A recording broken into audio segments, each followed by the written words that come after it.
برنس شايف هي الحبة؟ هي الحبة أخطر حبة على وجه الأرض، يلي بشربها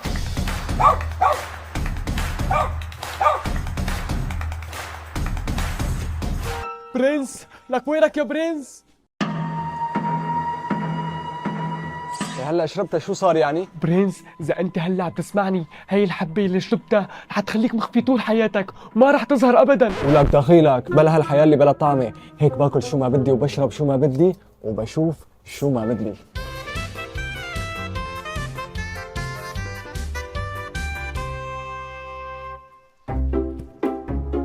ولا يهمك يا بي، ما في داعي تفكر فينا ولا بمستقبلنا، بإذن الله اليوم البنك كله بكون عندك. الو، اهلين يا عمري، كيفك؟ فكرتي بالموضوع اللي حكينا فيه؟ لك انت ايش بدك؟ انا بكب اولادي وبزت مرتي وبحرق دفتر العيله كله وببيع ذهب الملك كله، بس انت تكوني معي يا قلبي. يا روحي انت. لك ما بكفي تضحكت عمي، جاي تضحك على هي كمان؟ ليش امي عندها ذهب لحتى تبيعه؟ اذا ما بفتش لك جوازي ما بكون اسمي البرنس. لك وينه البرنس؟ اليوم ما اجى. مالي غيركم يا اصحابي، انتوا يلي بينشد فيكم الظهر، انتوا اللي بقضي يومي كله معكم. لك كبك يا شيخ، لا تجيب لي سيرته نهائيا، خليه نقلع.